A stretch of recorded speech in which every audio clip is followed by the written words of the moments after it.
Come on now, fellas! We've got to answer the bell. Now let's go!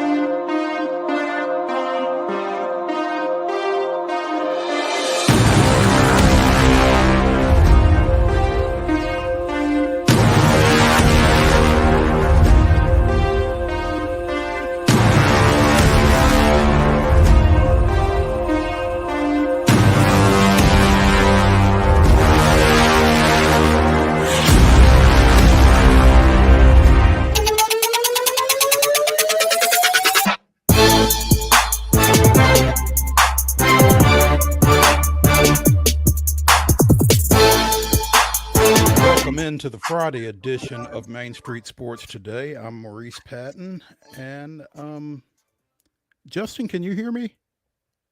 Loud and clear, sir. Okay, awesome, because I can't hear myself in my ear. Justin and I are, I guess Justin and I aren't riding solo, but we are sans Chris Yao, kind of, sort of. He's a little bit out of pocket today. May make an appearance later, will make an appearance later, but at any rate, we are here to wrap up the week, take you into the weekend for the next couple of hours. Going to talk a little college football at the end of the show, a little NBA to start the show with our resident expert, Landon SECREST. Also going to catch up with Terry McCormick, as we do at the top of the 3 o'clock hour, with the Titans Insider update provided by Zen Sports. And we'll also have Ben Arthur of Fox Sports talking a little NFL. But in between, we are going to be joined by newly named FISK University Athletics Director Valencia Jordan as well. So looking forward to that. We've got a few folks we're going to hear from today, and again, looking forward to it, because somebody has to talk other than me, and since Chris isn't here, those are the options. So Justin, how's your Friday going? Not bad, man. Not bad. Weather's nice. Makes me want to go out and golf, but the bank account is pushing back pretty hard on that. So The way my account is set up, that's exactly. unfortunate. You need to get some maybe we can get some trade outs for you for some golf That'd be action. nice. That'd be nice, man. I wish I could get into hiking and all that. I just can't. Free stuff. Yeah, exactly. Like disc golf, that's fun too, but just a little bit too much exercise. Happy medium. We'll have to see what we can do about maybe getting you hooked How about up you? with some golf. So How's your um, Friday going so far? it's been hectic, man. I had to run over to Murfreesboro this morning for a little high school volleyball state tournament championship action that we will be touching on here in the rundown in a little bit. So yeah, Nice. I, Already I've I've been all over I've the been. place. Hmm? Been all over the place already, huh? I've been to Murfreesboro and back to the house already today. So yeah, and got high school football coming up tonight. So it's Nice. the weekend is getting off to a hectic start, but that's okay. That's what we do. There you go. So speaking of high school sports, we should probably at this time get into some scores, some schedules on the rundown. This is the Rundown. The Friday Rundown is brought to you by Chip Walters of Exit Realty Bob Lamb and Associates. The voice of the Blue Raiders also wants to be your trusted advisor in real estate. Contact Chip at 615-542-1915 or through his website at choosechip.net. Chip Walters, proud to support youth sports across Middle Tennessee. High school volleyball action from Thursday at the state tournament over in Murfreesboro. Sale Creek defeated Harpeth 3-0. East Robertson defeated Chattanooga Schools of Arts and Sciences 3-0. It was Loretto with a 3-2 win over East Robertson and Loretto with a 3-1 win over Harpeth. Houston defeated Brentwood in 5 games, 3-2. Loretto also had a 3-0 win over South Green. I think that was earlier in the day to open the day for the Lady Mustangs. Brentwood with a 3-1 win over East Hamilton. Cleveland defeated Nolensville 3-0. Nolensville then defeated Houston 3-1. Providence Christian with a 3-1 win over St. George's. It was Signal Mountain 3, Creekwood nothing. Valor Collegiate with 3 wins. Defeated Anderson County 3-1, Creekwood 3-1, and Volunteer 3-0. In girls soccer action Thursday night, it was Westview with a 2-1 win over Cheatham County. Fairview defeated McNary Central 4-3. Ravenwood with the upset, downing Franklin 2-1. It was Hendersonville 2, Gallatin nothing. Merrill High with a 9-0 win over Lead Academy. Oakland blanked Siegel 4-0, and it was Rossview 3, Clarksville nothing. In NCAA football on Thursday night, Rice with a 42-10 win over Tulsa, and James Madison defeated Marshall 20-9. Major League Baseball League Championship Series action. The Diamondbacks got on the board with a 2-1 walk-off victory over the Phillies. Philadelphia still leads that series 2-1. And the Astros with a 10-3 win over Texas tied the American League Series at 2-2. On the ice, it was the Predators 4, the host New York Rangers 1. Tonight's high school football schedule, all of these are 7 o'clock local starts. Smyrna is at Antioch. Montgomery Bell Academy travels to Baylor. Independence is at Brentwood. Ensworth is at Briarcrest. McGavock goes to Cane Ridge. Stewart County is at Cheatham County. Father Ryan travels to Christian Brothers. Rossview is at Clarksville. Nashville Christian goes to Clarksville Academy. Clarksville Northeast is at Clarksville Northwest. Lawson comes to Columbia. Green Hill takes on Cookville. Franklin Road Academy faces Christ Presbyterian Academy at CPA. Greenbrier is at Creekwood. Grace Christian of Franklin goes to Donaldson Christian. Richland is at Eagleville. Republic is at East Nashville. White House Heritage goes to East Robertson. Sycamore is at Fairview. Mount Juliet is at Franklin. Friendship Christian hosts Ezel Harding. Hillsborough goes to Glencliff. Davidson Academy is at Goodpasture. East Hickman is at Harpeth. Joe Burns goes to Houston County. Hunters Lane hosts Beach. Stratford travels to Overton. Kirkwood is at Kenwood. Stewart's Creek is at Laverne. Lawrence County takes on visiting Franklin County. Hendersonville goes to Lebanon. Maplewood is at Liberty Creek.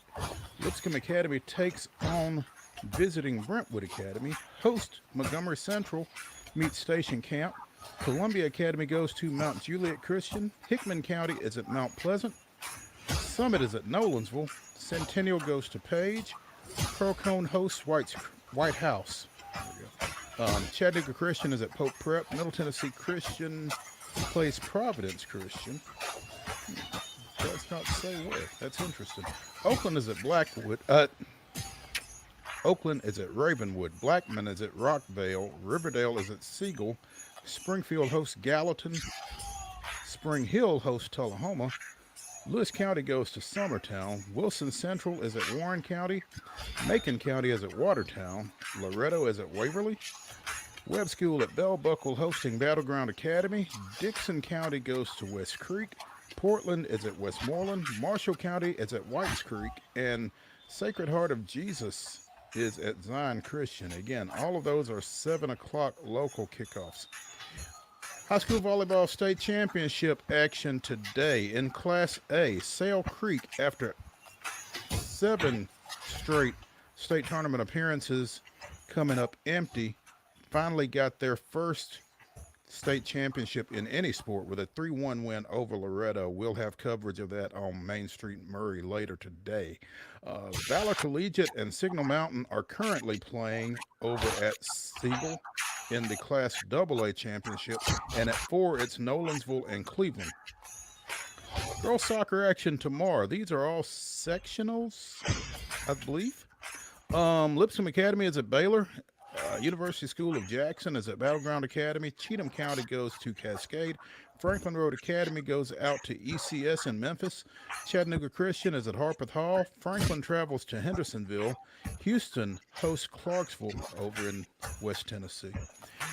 Pope Prep is at Hutchinson School. Ray County comes to Oakland. Gallatin is at Ravenwood. Collierville is at Rossview. And Siegel is at Walker Valley. College football action over the weekend, specifically tomorrow. Lincoln University of California plays at Tennessee State. That's a 2 o'clock start on ESPN+. At 2:30 on CBS, it's Tennessee at Alabama. And at 7 o'clock on ESPN+, it's Austin Peay and Southern Utah in Utah. Major League Baseball action tonight. It's Game 5 of the Astros and Rangers in Arlington. That's a 4 o'clock start on FS1. That's followed at 7:07 on TBS by the Phillies and the Diamondbacks. That's Game 4 of that series in Arizona. Game 5 is Saturday at 7:07, also on TBS. On the ice, San Jose comes to Bridgestone for a 7 o'clock puck drop tomorrow. That game can be seen on Bally Sports South. Tonight on Bally Sports South at 7, you can catch the Grizzlies at Milwaukee in NBA preseason action. And on the pitch, the New York Red Bulls are at Geodis Park against the Nashville Soccer Club. That's a 5 o'clock first touch. And that is your rundown.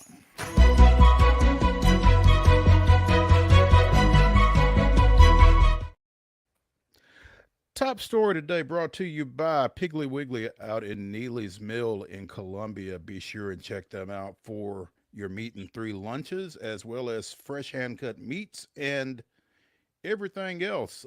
Cost plus 10% there at the Big Pig. Be sure and see what they've got for you. The National Baseball Hall of Fame and Museum yesterday announced the ballot for the 2024 class's contemporary baseball era inductees. These are managers, umpires, and executives, as well as players retired for more than 15 seasons. This specific ballot deals with managers, executives, and umpires. And again, the 8-person ballot was announced yesterday and will be voted on during the winter meetings in early December here in Nashville. So should be some exciting news coming out of there anyway. The 8 candidates include former Toronto manager Cito Gaston, former Atlanta Braves second baseman and manager of the Mets, Reds, Orioles, Dodgers, and Nationals, Davey Johnson, ex-Pittsburgh, Florida, Colorado, and Detroit manager Jim Leland, along with Lou Piniella, who managed the Yankees, Reds, Mariners, Rays, and Cubs, and umpires Ed Montague and Joe West, along with longtime front office guy Hank Peters. Started with the St. Louis Browns, tells you how far back he goes, and was also with Cincinnati prior to joining the Athletics, Cleveland, and the Orioles. So that, one more. Bill White, former St. Louis Cardinals first baseman Bill White, an 8-time All-Star, 7-time Gold Glove winner, who later served for 6 seasons as president of the National League. During his tenure in that role, the National League expanded to include both the Florida Marlins and the Colorado Rockies, and later Major League Baseball consolidated the American and National Leagues under one administrative umbrella, basically putting himself out of a job. But congratulations to those folks. And again, the committee to select who will be going into the Baseball Hall of Fame next summer will meet in early December here in Nashville. So looking forward to that. Justin? What's up, boss man? What do I need to know? Is there anything else going on that I need to know about? Let's check what is trending right now, because I'm sure there's something going on. The Jags Saints game last night. I mean, are they we real? missed that in the rundown. Yeah. I think the Jags are real, but also they should have scored a lot more points than they scored. What was that final? I missed it. 31-24 Jacksonville, with a chance of New Orleans to take it back after a 4th down. After the Jacksonville Jaguars went forward on 4th down on the 47-yard line, running it out of shotgun. Well, actually, I want to ask you a question. So if you're trying to get half a yard, some say, I know where you're going with this, but go ahead. Why would you run a play with your running back and you in shotgun? One, you're not giving your running back any sort of like head start by handing it off to him. You're flat-footing giving to your running back to get 4 yards when you really only need inches. Why run it out of shotgun? It's a mystery, Justin, that I have not come up with the answer to, and I've been asking that question for about 10 years. So it's a little mystifying. Maybe you and I are oversimplifying things, but if we are, we're not the only ones. Right, exactly. I just don't see a play out of that formation that fools the defense. Like for a half a yard. Yeah, exactly. And there's a huge, I heard it on the radio this morning. I mean, the difference between, if you've ever been on a football field, between inches and a whole yard, it's ridiculous how, much of a difference that is. So if you need inches, yeah. Why would the shortest, I always thought the shortest distance between 2 points was a straight line. So, I mean, I don't Maybe know. we're crazy, like you said, but maybe we are. But at any rate, breaking news here. Connor, and I guess his last name is Stallions, maybe? It's Stallions with only one L. Connor Stallions, we'll go with that, has been suspended with pay, according to Brett McMurphy on X/Twitter, in relation to the story that we were discussing yesterday of Michigan and some allegations of sign stealing. So someone has fallen on their sword in Ann Arbor. Yeah. Okay. Well, I figured you knew it had to happen somehow. If they were going to fight it, they would have had to fight it to the death. So someone had to be the sacrificial lamb. Absolutely, yeah. It happens that way sometimes. Those were our top stories. Again, they're brought to you by Piggly Wiggly over in Neely's Mill in Columbia. Be sure and get over there for lunch. Their meat and 3 is solid. Trust me on this. Never steer you wrong when it comes to food. Hey, when we come back to the Lee Company studio here on Main Street Sports Today, we will be joined by our NBA expert, LANDEN SECREST, as the season looms next week. Want to get some thoughts from him on what he's looking for and maybe answer a couple of questions. Stay tuned.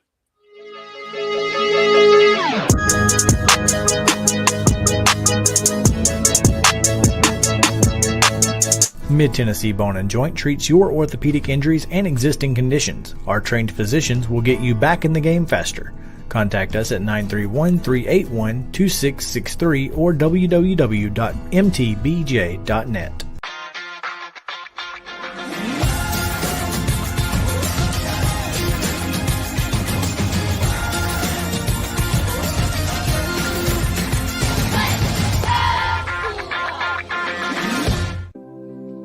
Custom Stone Handler supplies over 600 distributors and suppliers with quality stone products. Along with River Stone, we produce and distribute over 100 building, landscape, and other bulk products. Our goal is to provide quality products, service, and partnerships to ensure our customers' success. We firmly believe that the measure of any person or company is how they treat other people and customers.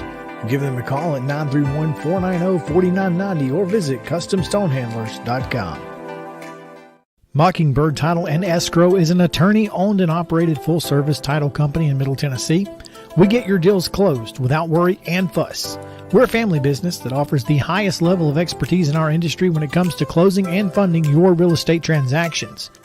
And it's a job I really love. I'm passionate about this. I'm enthusiastic about this. I like to think we're pretty well-rounded and can deal with a wide range of needs and a wide range of clients. Call 615-274-8698 today. With Lee Company technology, the best handymen are hands-off. Lee Company techs have been using visual findings and other smart technology tools for years to add transparency and virtually take customers along. You see what we see, whether we're in a crawl space or on a roof.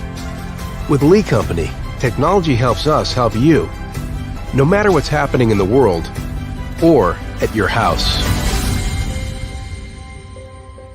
Piggly Wiggly, located in Neely's Mill Shopping Center, is Columbia's locally owned and operated Cost Plus 10 grocery store dedicated to serving the community with low prices and smiling faces.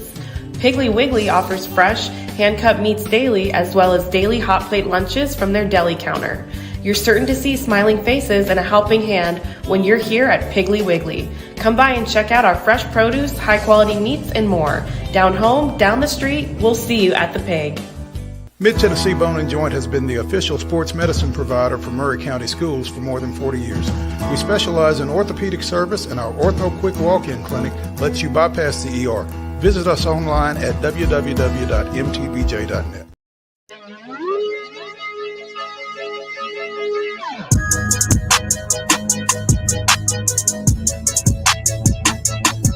Welcome back to Main Street Sports Today, presented by Mid-Tennessee Bone and Joint, as we come to you from the Lee Company studios remotely.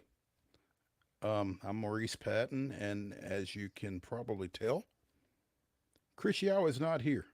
So we are forging ahead through the Friday edition of the show, and we are joined by, as I said, our NBA expert, Landon SECREST, at Seco_sports on Twitter. And Landon, before we get going on NBA stuff, you are just branching further and further out into multimedia stardom. You have gotten a pretty nice assignment for the upcoming college basketball season.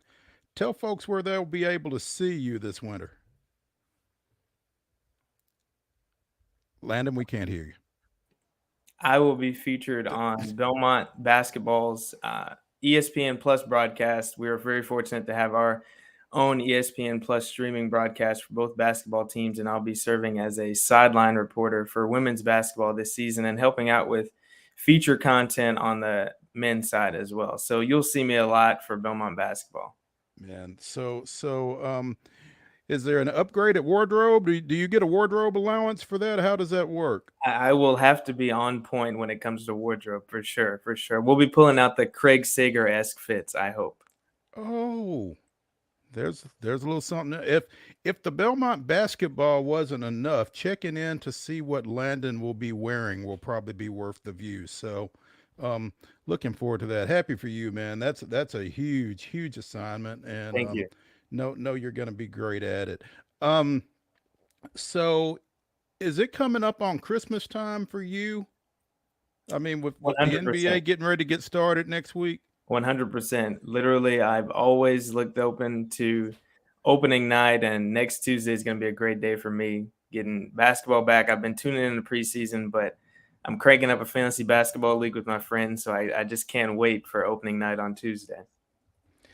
Who are you looking forward to in particular on opening night?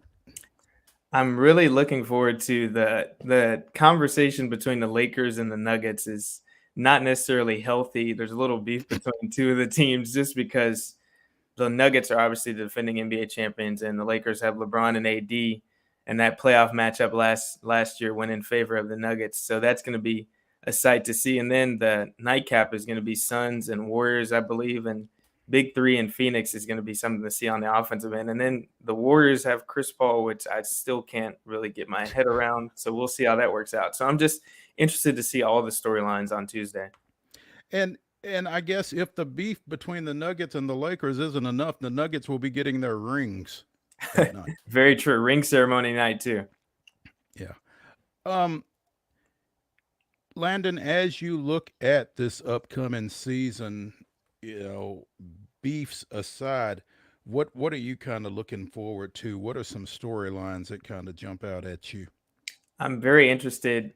One of my friends is actually a San Antonio Spurs fan, so the Thunder is my favorite team. So seeing the Rookie of the Year battle between Victor Wembanyama and Chet Holmgren is going to be interesting because Chet is technically considered a rookie.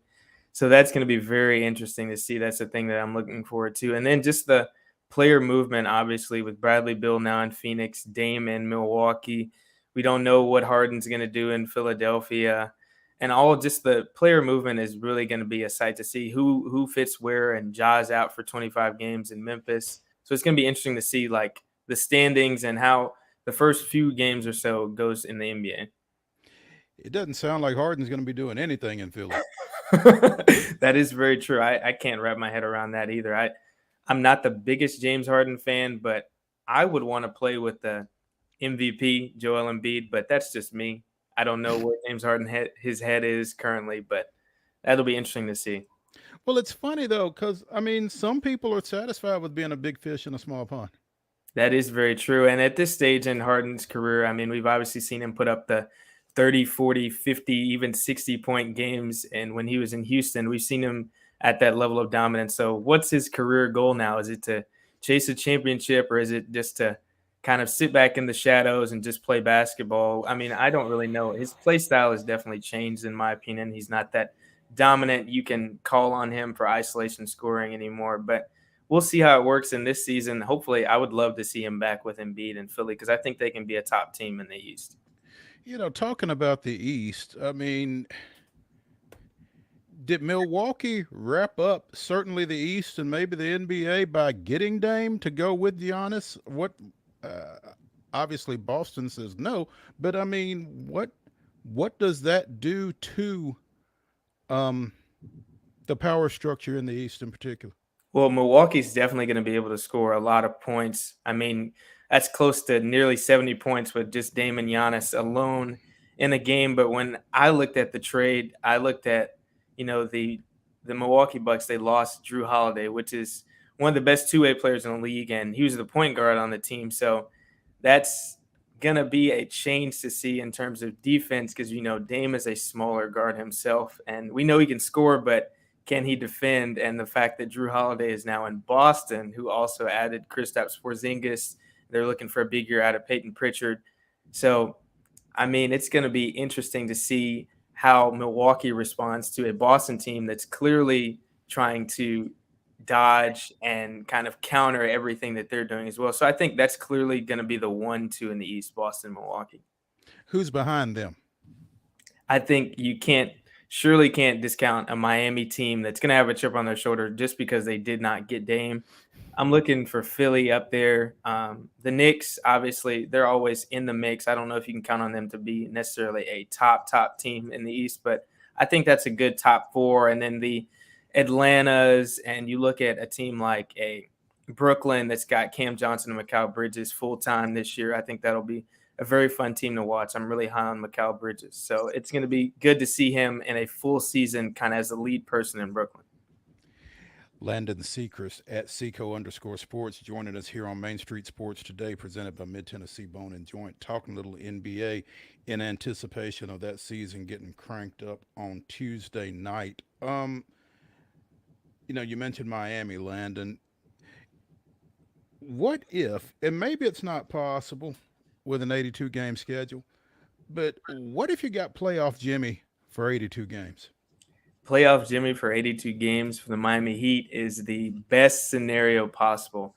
And I really just think that if Jimmy would put forth all that effort, it'd be no contest in the East. I think the Heat would be clear-cut the best team. I mean, they have Hero now who's going to be motivated because he didn't get traded for Dame, and they've got Bam, and, they're a defensive team. And I think, the Heat culture is definitely something that should not be played with and messed with. And Eric Spoelstra is obviously one of the best coaches. So I think Miami with playoff Jimmy for 82 games, that's no doubt probably the best team in the East.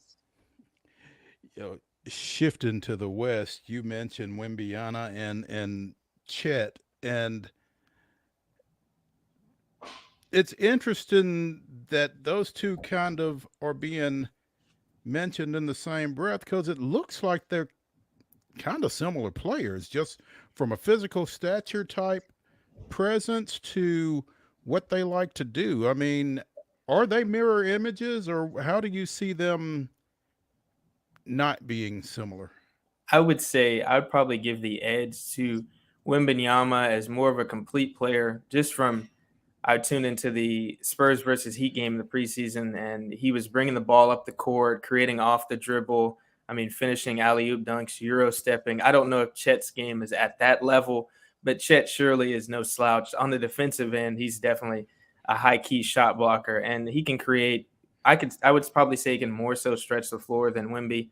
I would rely on his three-point shot a little bit more, but Wemby's for sure the more complete player, but that's definitely going to be a matchup.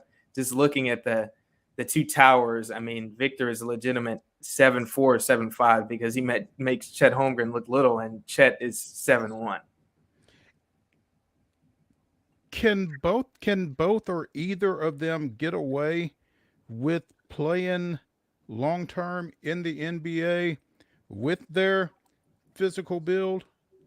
I think when you look at surely the history of 7-footers, those 7-foot-plus players in the league, most of them don't last long because their knees are deteriorating or their feet are giving them problems. You look at a Kevin Durant, who's one of those taller players, has had Jones fractures in his feet. Yao Ming, career cut short by injuries. I mean, throwing it all the way back, a Sean Bradley, who was one of the tallest players.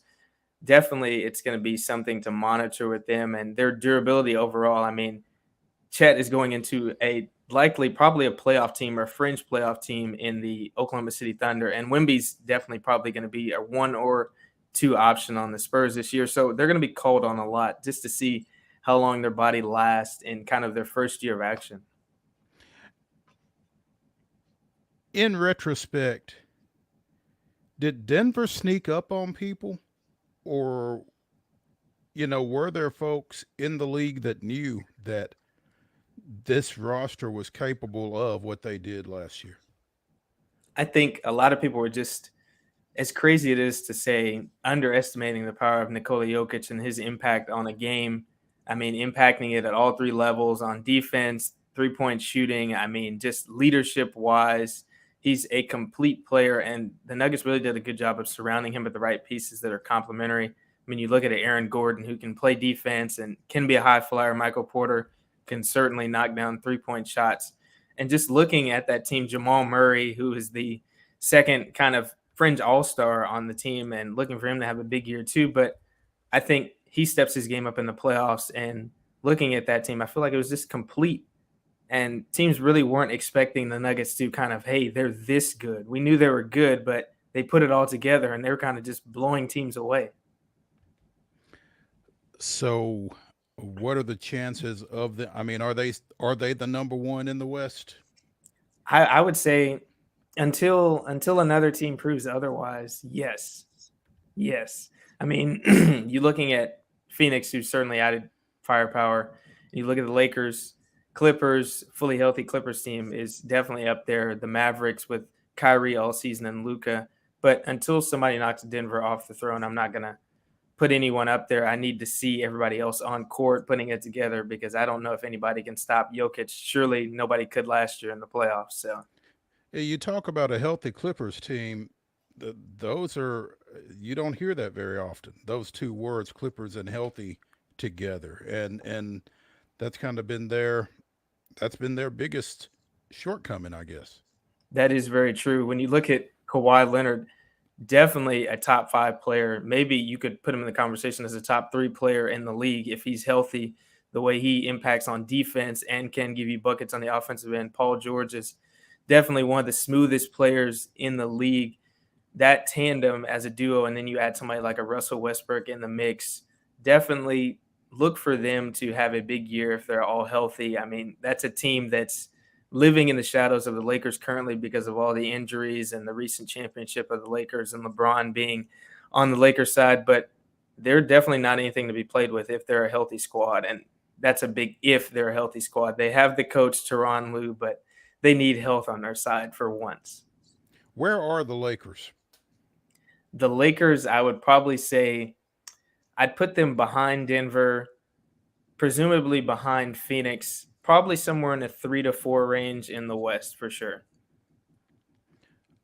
The elephant in the room, obviously, and you mentioned it early on. Grizzlies will be without Ja Morant for the first 25 games of the season. What is their target? You know, how many games do they need to win before Ja gets back to have a chance to do whatever it is that they want to do over the full course of the season?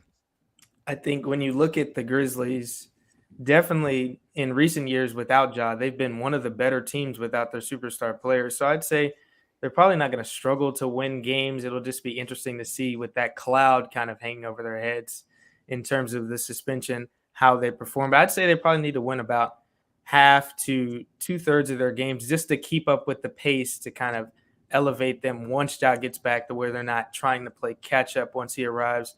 And also keep in mind, they're getting back a Steven Adams healthy this year and Brandon Clark that played a big role in their performance last year just because those two bigs were injured and Jaren Jackson had to play most of the minutes. And he's a defensive player of the year type player for sure, but hopefully they won't have to play catch up once Ja is actually back on the court. You mentioned that there were times that they were, I guess, as successful without Ja as they were with him. Is the biggest thing for Memphis just being able to get reacclimated to having him once he is back? I would say for sure, looking at the acquisition of a Marcus Smart type player, that's definitely going to help the locker room for sure. And on the court, I think it adds a lot of capabilities for them on offense and defense. But when you look at when Ja comes back, how is he going to fit with a Marcus Smart back on the court and a Desmond Bane? Is that going to be their 1, 2, and 3? If so, that's a fairly short 1, 2, and 3 competing in the West. When you look at like a Phoenix or even like a Lakers team that can kind of pack and get some length on you. So it'll be interesting to see. They can certainly shoot the 3, but kind of consistently on offense and defense, is that going to work? We'll have to see once Ja actually comes back. Landon SECREST at Seco_sports joining us here on Main Street Sports Today, presented by Mid-Tennessee Bone and Joint, talking a little NBA. Landon, were you able to get some FaceTime with the Bulls when they were on campus a couple of weeks ago? Yes. On the first day of training camp, I was very fortunate enough to go to the media availability little semi-press conference with Coach Billy Donovan. We got to speak to DeMar DeRozan as well, just to be in the environment, and Belmont having the opportunity to host the Chicago Bulls at our Crockett Center practice facility. It was just amazing for me to see that, and also just to have the opportunity to sit in on some of the media availability with NBA coach and one of the better NBA players. DeMar DeRozan certainly is no slouch. Just to see that, it was a great experience for me.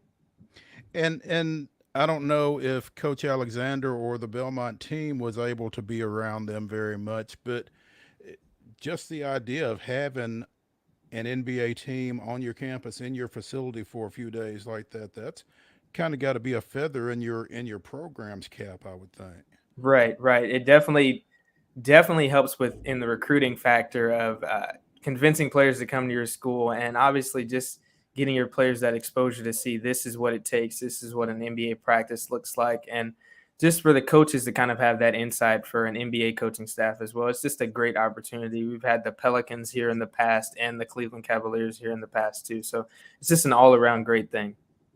Yeah, I'm glad you mentioned the Pelicans, because I would think one of the storylines of this NBA season is, speaking of health, keeping Zion Williamson healthy for a whole year, or closer than what he's done to this point. You know, what are the Pelicans capable of if they can keep him on the floor?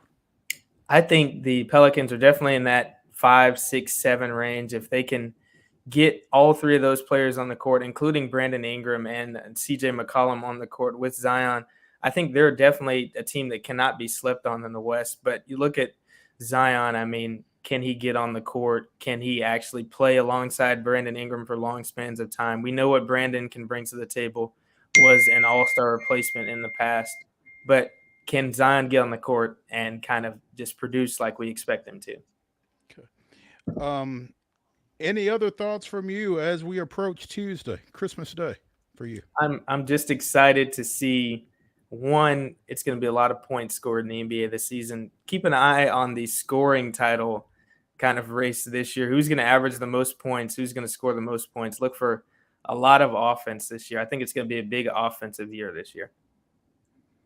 Anybody in particular that you're looking for to be individually in that mix? Anybody I think Giannis definitely is going to be up there. And one of the three on the Suns, I mean, I don't know who it's going to be, but probably a KD or a Devin Booker is going to be up there, certainly. And then when you look at an Embiid, if he's without Harden, probably Embiid, depending on the Harden situation. And then LeBron, he might go for it. A healthy Anthony Davis, surely. Jokic could be up there if he really wanted to be. So I think it's just going to be a lot of points. Luka and Kyrie, for sure. It's going to be a lot of points scored this year in the NBA. I'm looking at CBSSports.com, and their kind of look at the opening of the season next week. And one of the storylines that they've got here is the in-season tournament. Landon, what are your thoughts about that? I think it's good motivation for the players. You know, I'm an NBA diehard, so I always tune into the regular season, but it's kind of not interesting for a casual fan to just tune into a regular season game because most players mail it in. But the in-season tournament is going to provide players with something that's actually on the line, you know, more prize money. It's kind of randomized with the divisions and stuff. So it's going to be interesting to see how that plays out in this first year of the in-season tournament and kind of how players react to it, and do they go all in, and how does that factor into the regular season as a whole. And you look at the All-Star break and then finishing those April and March months of the year, how's it going to fare in there too? So that's going to be an interesting situation to monitor with the in-season tournament. Great. Landon SECREST, you can follow him on Twitter or on X. It's still Twitter as far as we're concerned, but at @Seco_sports. And you can also see him on Belmont women's basketball telecast once the season gets started on ESPN Plus. Looking forward to that. Landon, appreciate you taking some time with us, man, and keep grinding. Yes, sir. Thank you so much, Mo. All right. Hey, when we come back here on Main Street Sports Today, presented by Mid-Tennessee Bone and Joint, we will be speaking with FISK Athletics Director Valencia Jordan. So come back to the Lee Company Studios when we get back.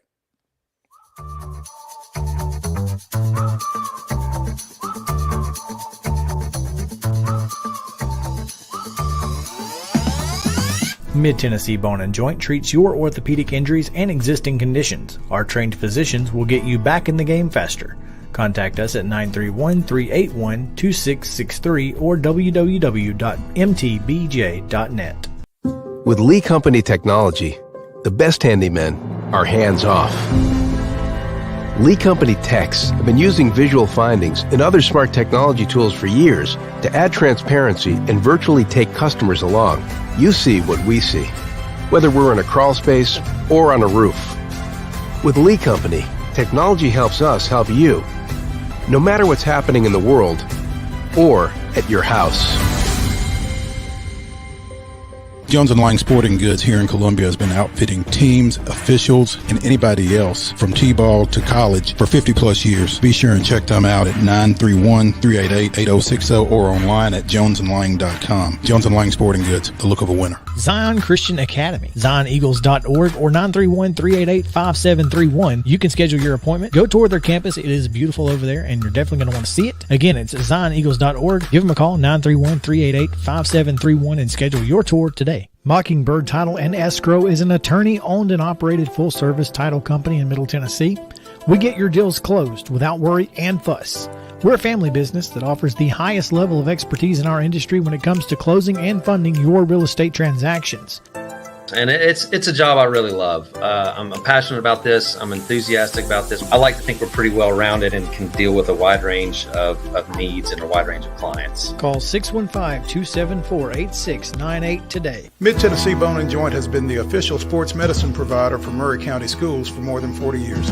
We specialize in orthopedic service, and our Ortho Quick Walk-In Clinic lets you bypass the ER. Visit us online at www.mtbj.net.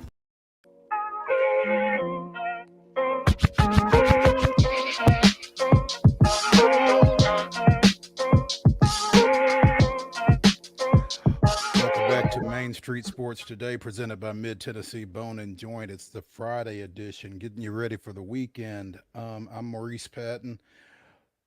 Justin Kulik has got us on the air and keeping us there, and that's always a good thing.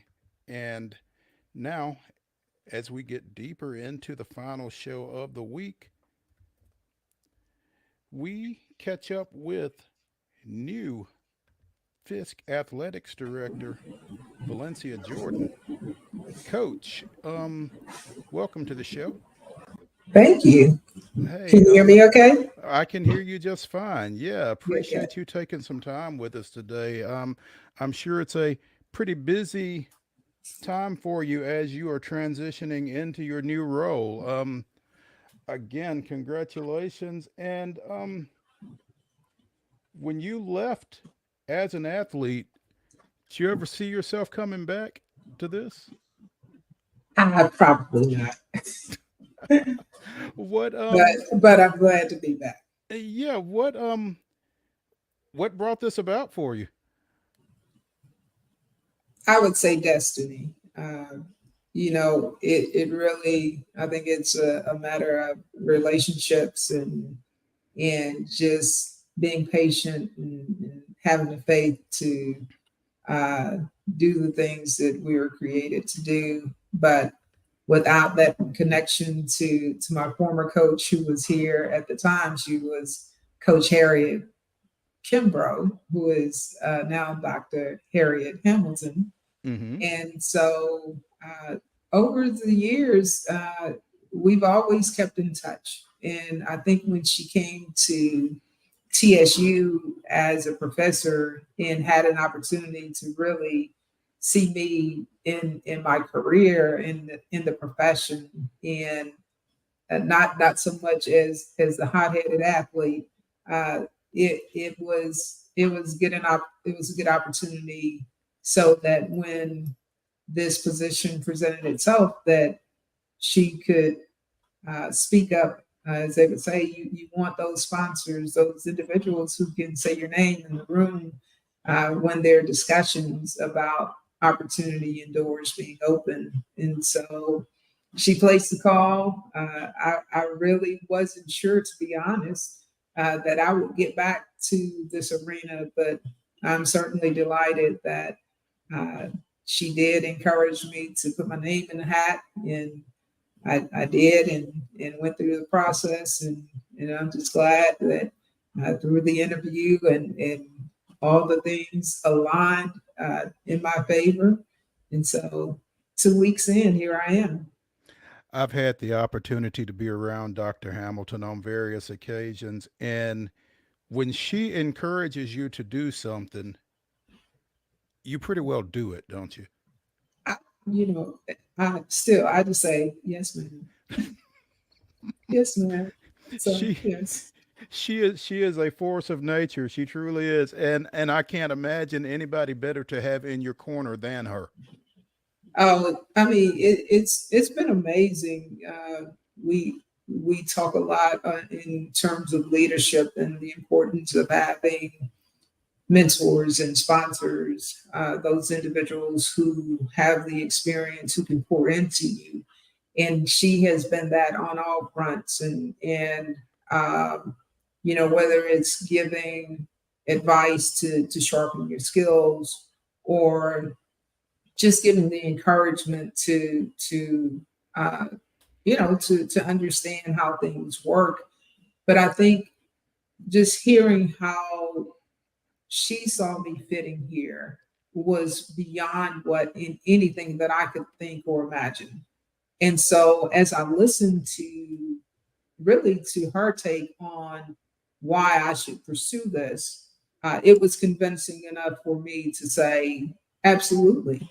And so just knowing that I had her blessings and the endorsements, and that I knew for sure I'd have a true advocate on my side, who is well connected, that has made it, that has definitely made it worth whatever the challenges will be. Former FISK volleyball player Valencia Jordan. You know what? They put volleyball, but it's actually basketball. Oh, actually, yeah. You know what? I said could have been. That's but basketball was yeah. Well, but you coached volleyball at TSU, right? I coached volleyball and basketball. So so both sports are it's they're my thing. That's it. So you were an athlete at FISK, but most of your coaching and administrative career has been at Tennessee State. You know, what are you finding in your transition back to a Division III environment?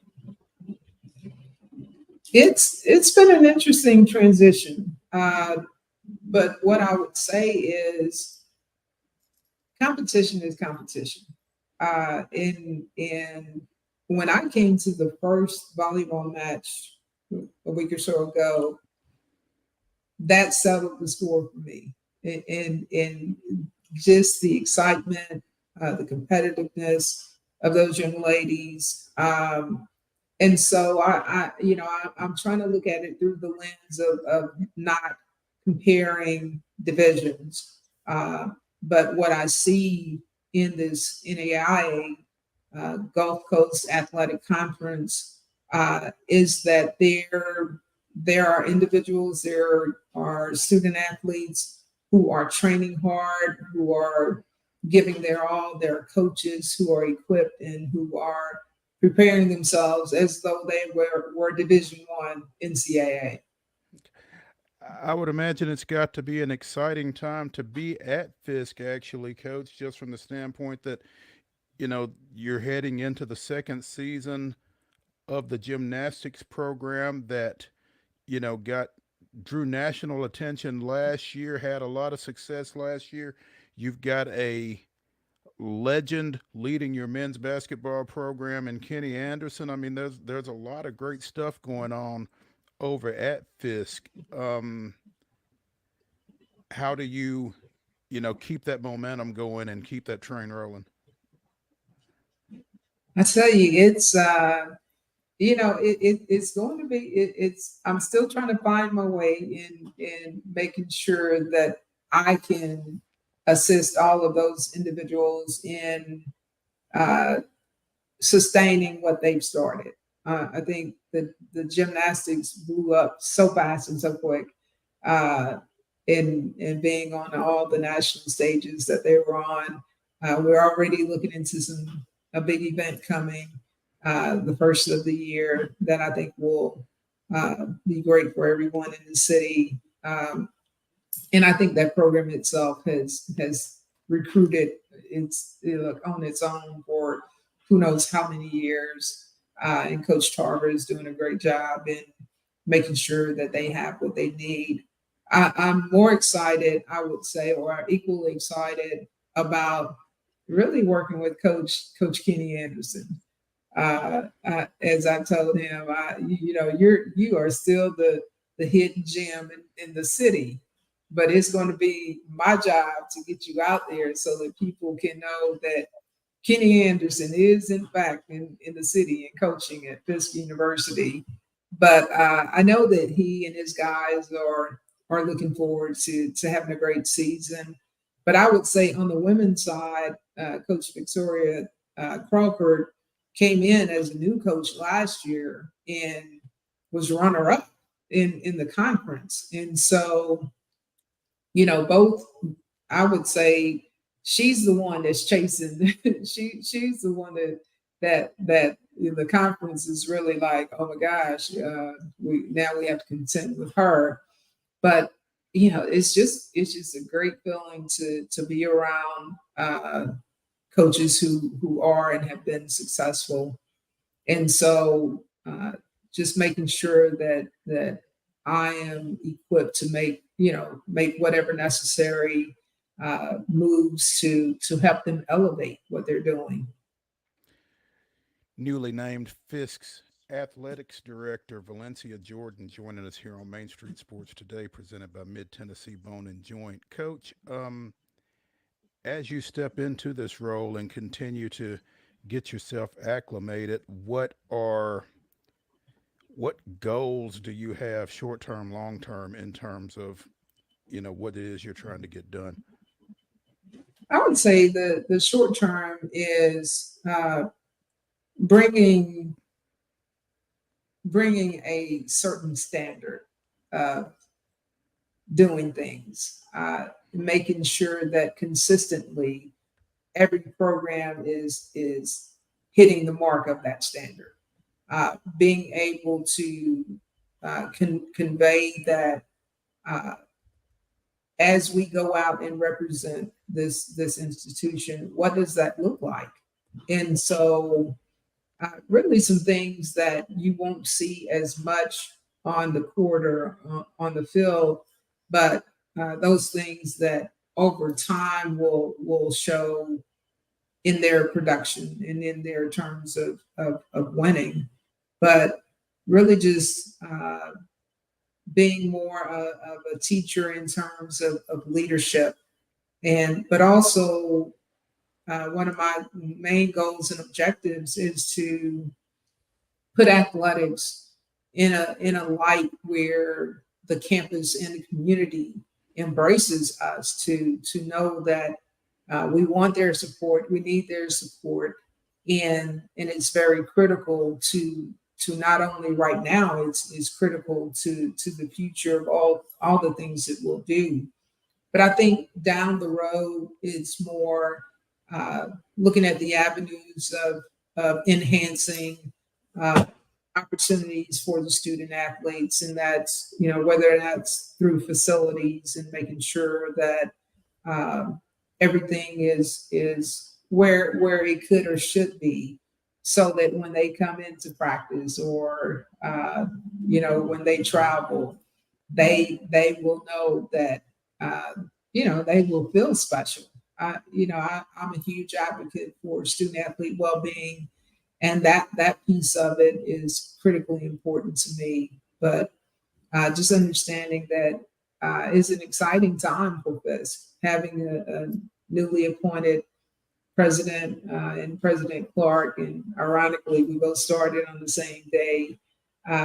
So it's just a great time to be a part of this institution, and especially athletics. And again, you talk about making the athletes feel special, and I imagine that's particularly important to you as a former athlete on that campus.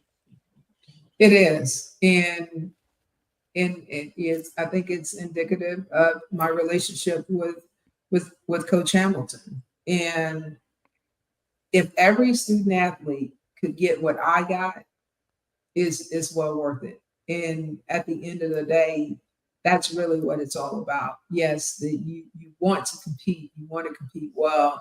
I was happy when I was here and had a couple of 30-point games. That was good. But none of that is more important than just having that bond with my coach over some 40 years. And so that's just it's just one of those stepping stones that really at the end of the day, when you hang your shoes up, that's when you really start to find out the quality of that experience.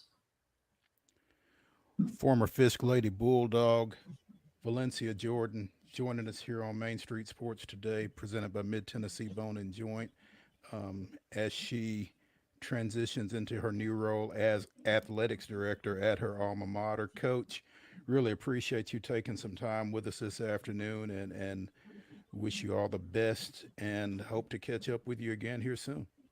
Absolutely, and thank you for having me. Thank you. When we come back here to the Lease Company studio on Main Street Sports Today, presented by Mid-Tennessee Bone and Joint, it'll be time for the top of the hour Titans update with Terry McCormick. So stay tuned for that here on the other side of this break.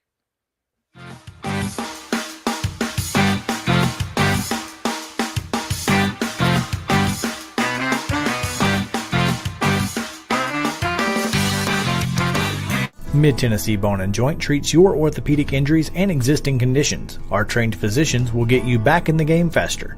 Contact us at 931-381-2663 or www.mtbj.net.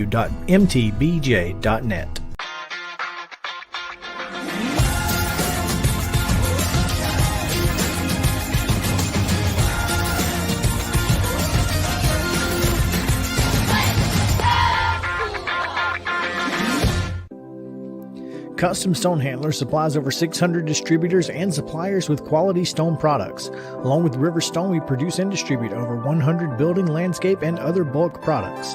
Our goal is to provide quality products, service, and partnerships to ensure our customers' success. We firmly believe that the measure of any person or company is how they treat other people and customers. Give them a call at 931-490-4990 or visit CustomStonehandlers.com. Mockingbird Title and Escrow is an attorney-owned and operated full-service title company in Middle Tennessee. We get your deals closed without worry and fuss. We're a family business that offers the highest level of expertise in our industry when it comes to closing and funding your real estate transactions. And it's a job I really love. I'm passionate about this. I'm enthusiastic about this. I like to think we're pretty well-rounded and can deal with a wide range of needs and a wide range of clients. Call 615-274-8698 today. With Lee Company technology, the best handymen are hands-off. Lee Company techs have been using visual findings and other smart technology tools for years to add transparency and virtually take customers along. You see what we see, whether we're in a crawl space or on a roof. With Lee Company, technology helps us help you, no matter what's happening in the world or at your house.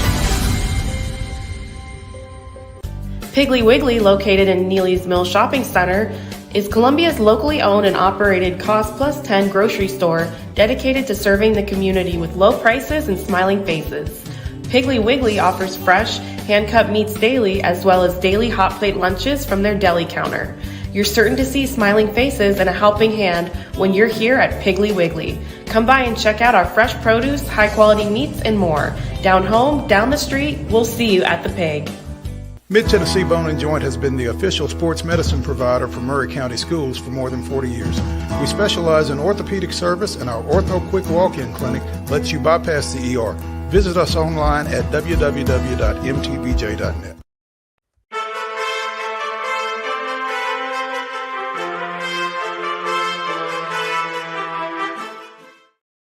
Welcome back to Main Street Sports Today, presented by Mid-Tennessee Bone and Joint. I'm Maurice Patton, and we are now joined by Terry McCormick, the Titan Insider, with the top of the hour Titans report, powered by Zen Sports. Terry, talk to me. That's right, Mo. It is the Titan Insider Daily Report, and it's powered by Zen Sports, changing the bonus game for the better. Mo, going to throw some numbers out at you here since we're on a bye week with the Titans, and just kind of give you a little State of the Union address, so to speak. Right. The Titans have scored a grand total of 8 touchdowns this year. 8. You can count that on 2 hands. In 6 games? In 6 games. Okay. By contrast, the Miami Dolphins have scored 30. And 3 other teams have 20 or more. Well, So the Titans probably shouldn't compare themselves to Miami. I mean, Miami scored 70 in a game. Has Tennessee scored a 70 this year? they're at 100. I think I looked it up. They're at 113, I believe, is what they've scored. So, you know, the 70 does kind of, you know, I guess kind of throw the average up off just a Mm-hmm. little bit. But, you know, the point of that is the best teams in the NFL these days, you win with not only quarterback play, but you win with explosive plays and you win with weapons. And quite frankly, to me, other than fixing the offensive line, the biggest challenge that Rand Carthon faces this offseason is to add an element of speed somewhere on this offense beyond just Tajay Spears. You know, I mean, it doesn't matter if it's uh, Will Levis or Malik Willis or Maurice Patton quarterbacking the team. If you don't have weapons that you can get the ball to, guys who can make people miss and hurt teams with explosive plays, you're in trouble in today's NFL. And it's a situation where the Titans just really, in my opinion, don't have enough of those guys. And it's probably a credit to the defense that they're playing. They're in as many games as they are in terms of playing it close. But if, you know, I know the Titans went all offense in last year's draft. Uh, I see another scenario where they're going to have to go heavy offense again this year to try to remedy all the shortcomings. Do you agree? Yeah, yeah. You like you said, you've got to inject some speed in there somewhere. And again, Traylon Burks has been out for a pretty good portion of this season to this point. How much would his return theoretically help with that explosiveness? I think it would help some, but Traylon's not really a burner, so to speak. He's really more of a, 4.5 type of guy. I mean, he may have, I don't know exactly what his 40 time was when he ran at his pro day or anything like that, but he wasn't, blowing people away with that. And that's not the be all end all in terms of a receiver making an impact. If you know how to run a route and create separation, that's just as valuable or more so than being able to run at a pace of a Tyreek Hill or somebody like that. I just think that the Titans have to find a way, and it will require kind of a shift in philosophy because they've always liked these big guys who are 6'1", 6'2", weigh about 220, and are go up and make catches in traffic, grab contested balls, things like that. But sometimes you have to embrace something that's a little different than what you have. And I think that, a shifty guy that can play in the slot or, slip outside and run a go route, those sorts of things, I think it would help this offense a lot because not only would it loosen the box for the running back like Derrick Henry, but it would also create more underneath things for the guys that you have now at receiver, the Nick Westbrook-Akinas, the DeAndre Hopkinses, and Traylon Burks. To me, it's a glaring error that they did not address this offseason. With that said, that's leads me to my next point. Do they even wait to the offseason? I mean, again, the trade deadline is coming up. We're going to talk to Ben Arthur in the next segment. But, this team has traditionally not necessarily been active at the trade deadline. But, I mean, do they make moves? It's a good question. I think, some of it may be predicated on what happens against the Falcons. If they lose and fall to 2-5, they might be convinced that it's time to, sell a guy or two off and try to, recoup some draft capital, which I don't know that you're going to get a whole lot for anybody that they have because, we had this conversation earlier in the week about how you shouldn't trade Derrick Henry for a third or fourth round pick because he's more valuable to you than the 100th best player in the draft.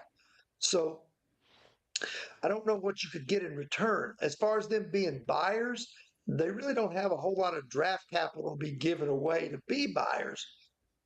And if they were going to be buyers and needing speed, needing help on the offensive line, There's not a lot of that out there available, although the Chiefs seem to be able to go back and get McCole Hardman from the Jets after he left as a free agent. You put a guy like that in. I mean, I know he's not the greatest hands guy in the world, but that blazing speed that he has sure comes in handy at times, or at least it did when Patrick Mahomes was throwing to him.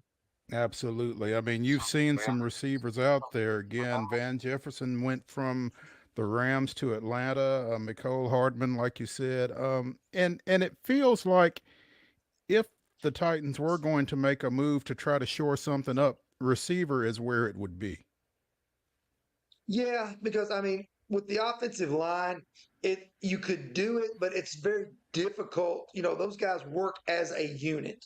And if you're making a change at left tackle and going with Nicholas Petit-Barrere over Andre Dillard, then you'd probably want him to work alongside of Skoronski and the tight end, be it Trayvon Wesco or Chikakonkwo, whoever may be on that side next to him. So bringing in an offensive lineman, yes, you could do it, but I don't know if you're going to get, anything a whole lot better than what you have. If you brought in a receiver, then he's got to learn your system. He's got to be able to give you something. I'd be surprised if they made a move, but I wouldn't rule it out. There we go. Terry, tell us about Zen Sports. Zen Sports is the new sports book in Tennessee. It's revolutionizing the way you earn sports betting rewards. With Zen Sports, your rewards are cash rewards. You bet with real money, and now you're rewarded with it too. Earn a whopping 5% cashback welcome bonus for your first 15 days when you sign up with code MAINSTREET, MAINST. Keep betting and keep earning every month after that, up to 3% cashback rewards on your betting volume. Best of all, earn cash commission on your referral bets with the Zen Sports Referral Rewards Program.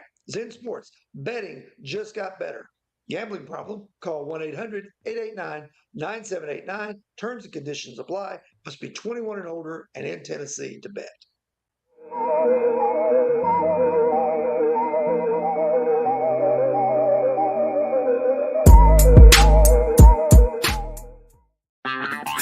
This is Chris Yao with Main Street Sports Today. Every show, Mo Patton and I welcome friends from all across the sports landscape, from high school coaches and reporters to national, college, and pro sports personalities. You never know who might stop by for a chat.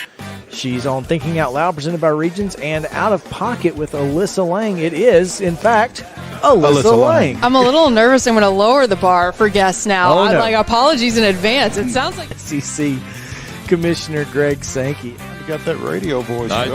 It's a good sound. Thanks for radio, too.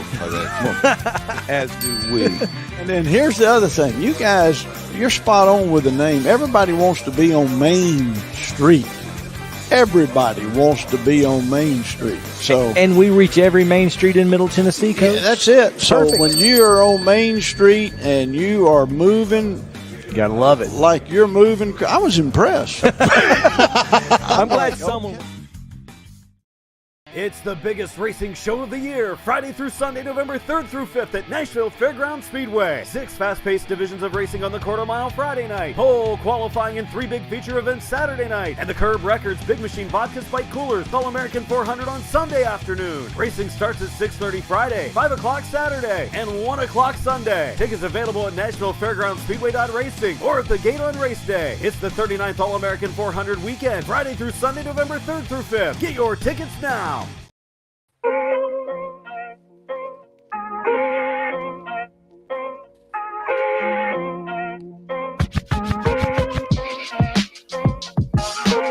Welcome back to the Friday edition of Main Street Sports Today, presented by Mid-Tennessee Bone and Joint. I'm Maurice Patton. Chris Yao is somewhere in the southeast. That's about all I can tell you. But at any rate, as promised in the last segment, we are now joined by Ben Arthur of Fox Sports. Ben, good Friday. How's it going, Mo? It's going well. How about you? Good. Hanging in there, ready for the weekend. It's looking nice here in Nashville. So, yeah, it is. It looks good. I'm gonna get out. You won't be getting out to any high school football tonight, I don't imagine. I will be, but yeah, it's a great way to get the weekend started. So I'm gonna be getting out tonight and going from there. Hey Ben, when was just talking to Terry McCormick. Trade deadline coming up on Halloween, so we're about a week and a half away from that. Uh, the Tennessee Titans traditionally have not necessarily been active at the deadline. Now, obviously, it's a different regime now, but do you see them doing anything between now and then? And who else across the AFC South in particular do you see that might be looking at making a move leading up to the deadline? Yeah, Mo, I think historically, like we've known the Titans to not do much, right? They've usually sat pat for the most part. And and just kind of knowing Vrabel, I think a lot of people want this team to kind of start blowing up, right? In terms of uh, shipping out some of these older guys, whether it be Hopkins or Derrick Henry or Kevin Byard or whoever has value to get draft picks for the future, right? But I don't know, just a part of me just doesn't think Mike Vrabel wants to think like that in what we're still like kind of early, late October.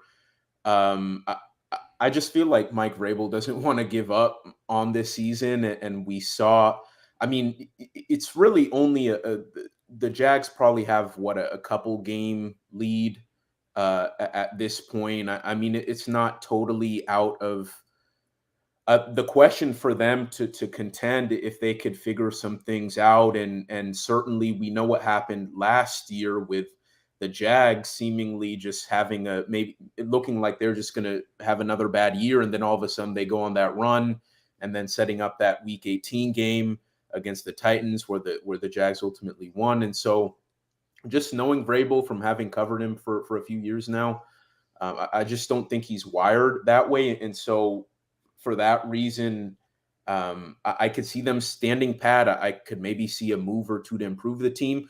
If you ask me, I think they should start to blow it up. I mean, I just don't think this is going anywhere.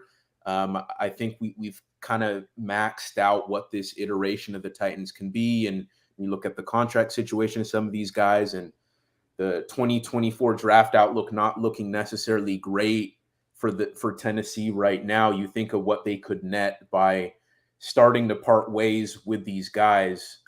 So that's what I think they should do. But obviously, I'm not the one making those moves. That's Mike and Rand. So, but yeah, I think just a part of me says that the Titans are just not going to do anything, and the fan base is going to get all upset.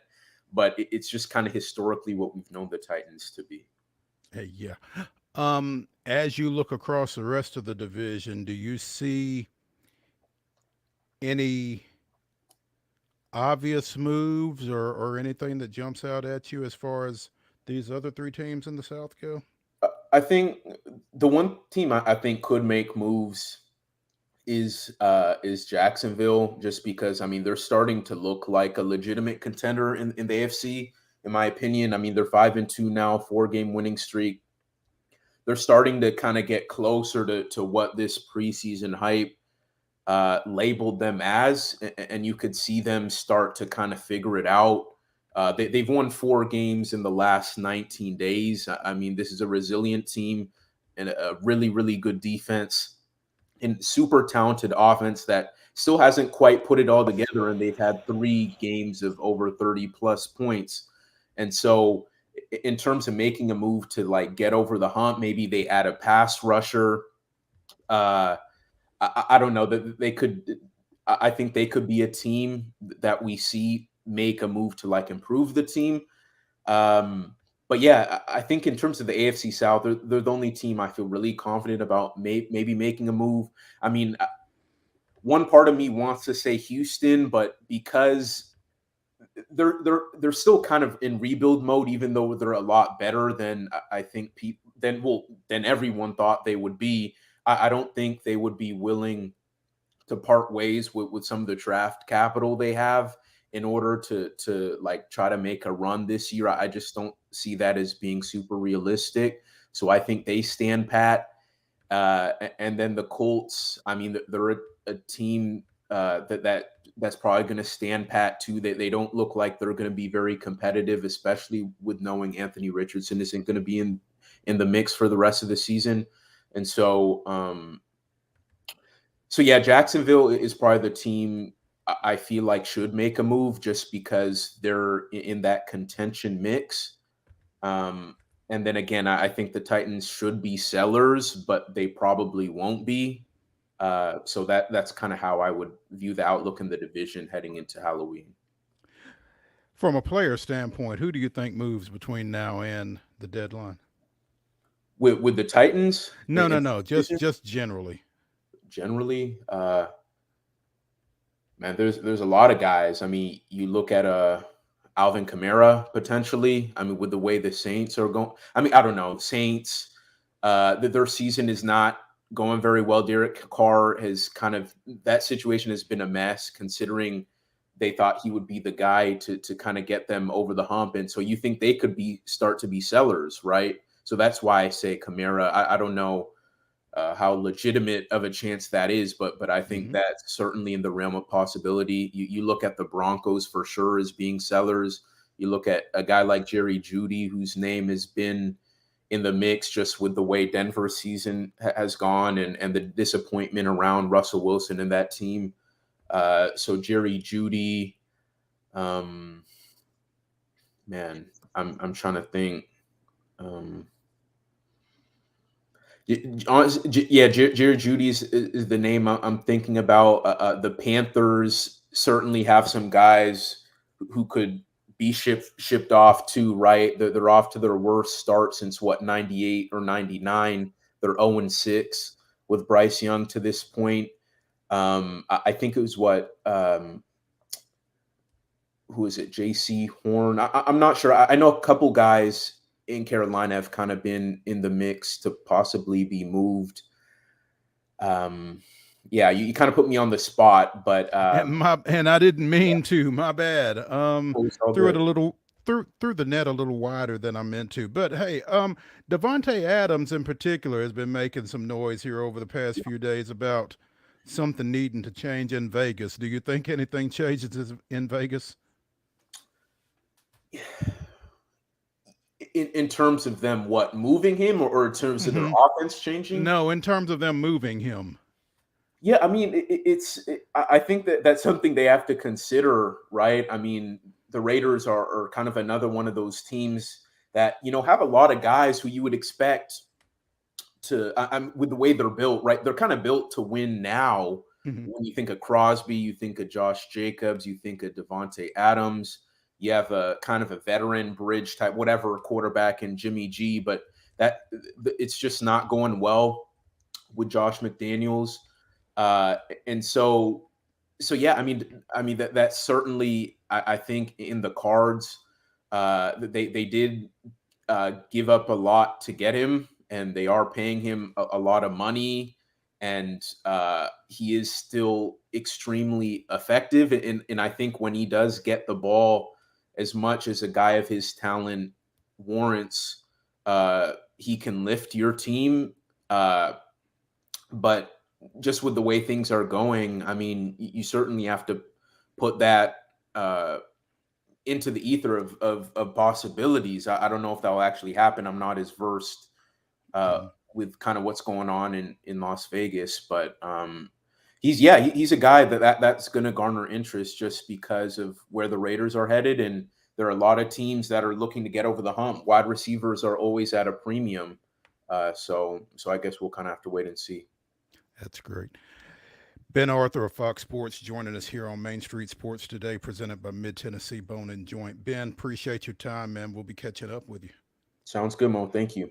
All right, thanks. Hey, when we come back, it's time to pick some college football games. Stay tuned. T-Bone and Joint treats your orthopedic injuries and existing conditions. Our trained physicians will get you back in the game faster. Contact us at 931-381-2663 or www.mtbj.net. With Lee Company technology, the best handymen are hands-off. Lee Company techs have been using visual findings and other smart technology tools for years to add transparency and virtually take customers along.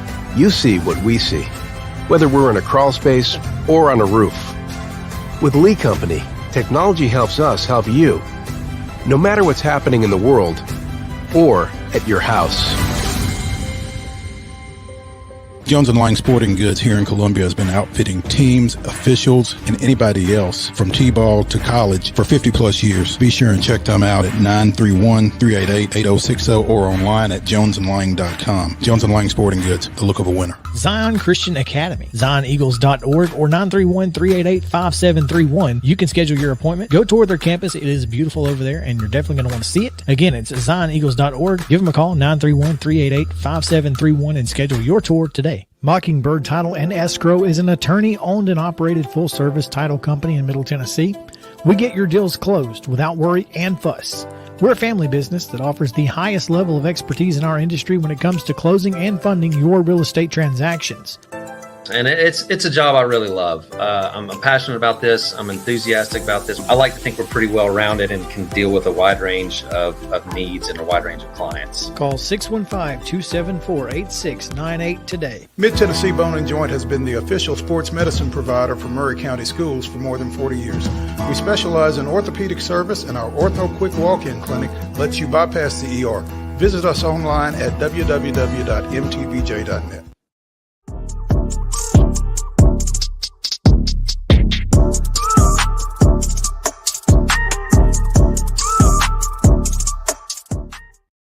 Boo! I'm back. Just when you thought it was safe. Yeah. Welcome back to the Friday edition of Main Street Sports Today, presented by Mid-Tennessee Bone and Joint. We are in the Lee Company studio, and as you can probably tell, this is pre-taped. because Chris is somewhere at this moment. Chris is probably somewhere between here and now I know why you said boo. Georgia. That's funny. That's not going to be. That's good. Yeah, there you go. So I will probably at this point tomorrow. I will likely be somewhere between Birmingham and Ackworth, Georgia. Okay, it's actually really clever, sir. But again, we are pre-taping because we wouldn't want Chris to miss our college football pick'ems. Yeah, I don't need a 0 week. That'd be bad, especially after I caught up. On purpose. Yeah. Well, I mean, you could be like somebody on our high school pick'ems and just not pick. Just opt to not pick. Yeah. Now, last week. Lay it on me, Mo.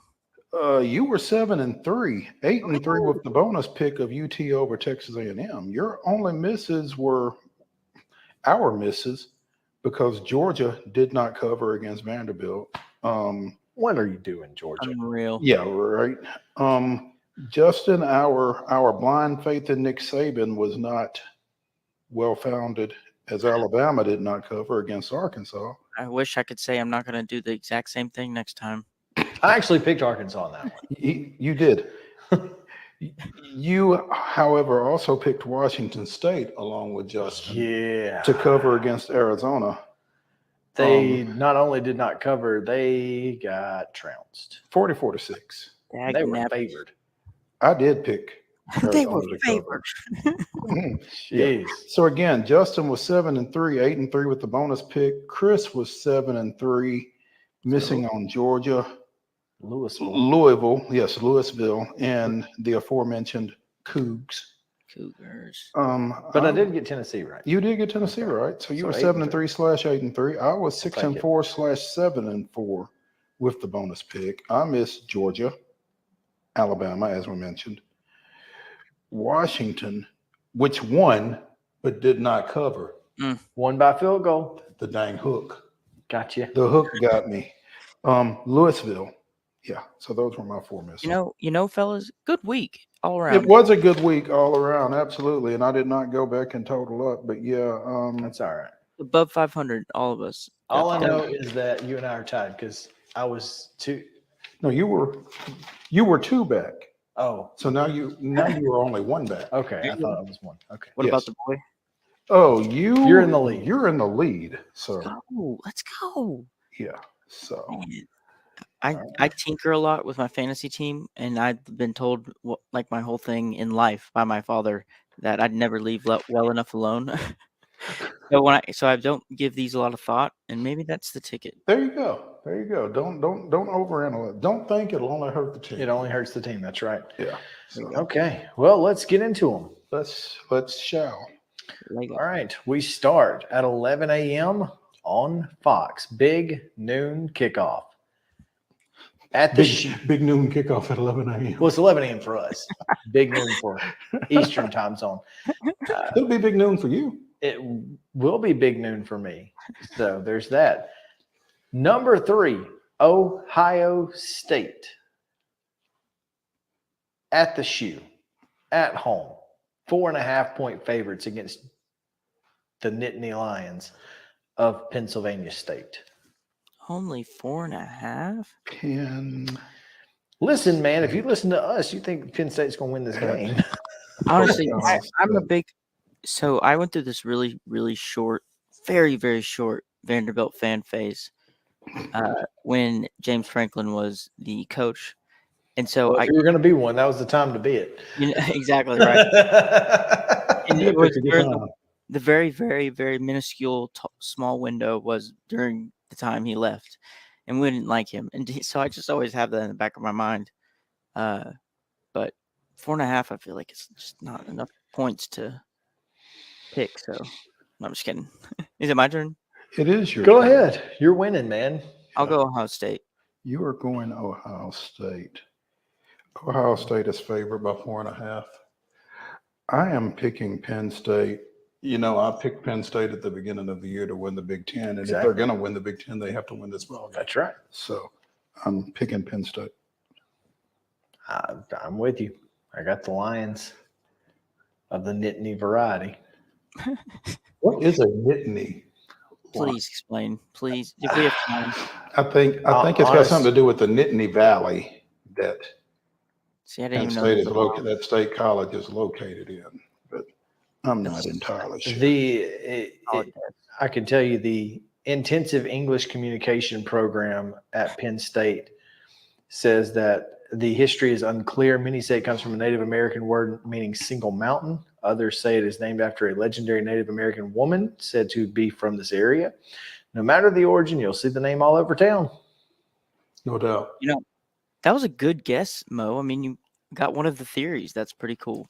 Yeah, well, Happy Valley is called Mountain. One of the mountains is called Mount Nittany. Mount Nittany. Okay. So there you go. Enough of that. Also at 11 a.m., Mm-hmm. number 6, OU, Oklahoma, at home against UCF. The Fighting Gus Malzahn's John Rice Plumlee is allegedly back full-time as the quarterback for the Golden Knights. 19.5 points is the line in favor of the Sooners. JK. Man, I know you did that Oklahoma hype video. Yeah, it was fantastic. I mean, it was the best thing I've ever seen in my life. So I'm going to go with them. You're going to go with Oklahoma? I am. Just strictly because they're social media team. Yeah. Give me Gus. Mm-mm. I'm on it. Matter of fact, I'm driving the Gus bus. You are on the Gus bus, huh? I'm opening the door and asking for some change. Okay, so here's the deal. Little known fact, or much known fact, little discussed. Oklahoma's quarterback is former UCF UCF quarterback, Dylan Gabriel. I think he's going to be a little fired up. I think Central Florida. How many defensive linemen are going to want to get a shot off on him because they never got to in practice? That's the real question. Wanting to get a shot off on him is one thing. Being able to, yeah. I mean, you may play a little harder. I don't know. We'll see. I'm just not sure that Central Florida is necessarily going to be ready for the environment that is Norman, Oklahoma. I'm taking the Sooners in this one. All right. Here it is. One part of the Commander-in-Chief's trophy. Mm-hmm. Air Force, number 22 in the country and undefeated. Mm-hmm. The Falcons head to Annapolis, where the midshipmen of Navy await as home dogs at 9.5 points. Justin? How did Navy do last week? I don't know. How did Navy do last week? I I don't even know. I know nothing about Navy other than that Jackson Campbell plays there. They're not very good. They won 14-0, Who'd but they beat? they beat Charlotte. And Like I said, Biff not having a great year. Biff Poggi. Biff was miffed at their media day, and I think he's probably been miffed ever since. Yeah, they're 1-5 on these. Yeah. Now I'll tell you, their 3 wins are over Wagner, 24-0, North Texas, 27-24, and Charlotte, 14-0. And Memphis by They lost to Memphis by 4. by nose, yeah. They barely got beat by Notre Dame that first game, 42-3. Yeah, 42-3. They just missed it. So I mean, Air Force has been a dominating. Have they? Okay, because I remember it was one of the military branches. Let's go.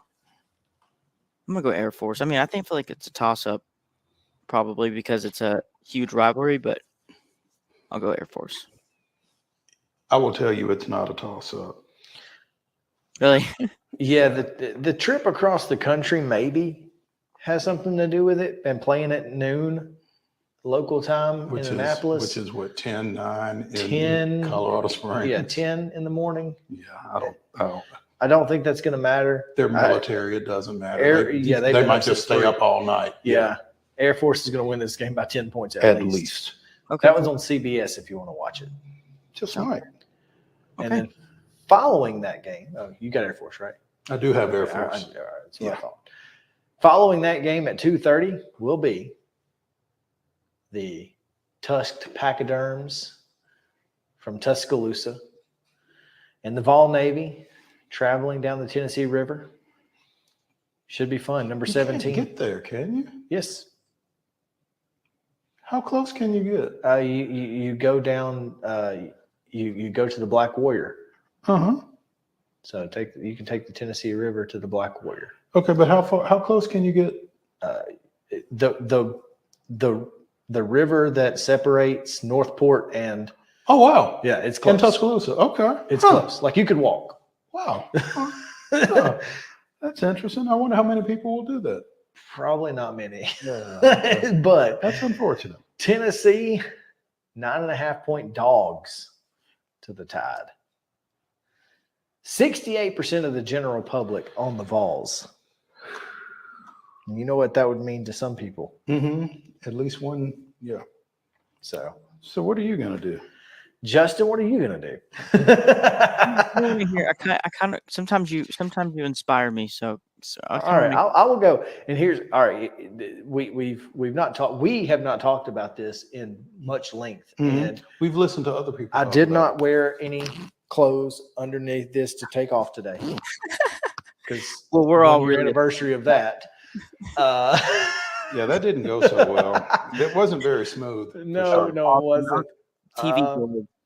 I think that this game is one. I think the game of football as a whole is won in the trenches, and I think Tennessee's defensive front seven is so much better than Alabama's offensive line, and Jalen Milroe has yet to prove that he can escape pressure. He is more likely to run into pressure than to escape it.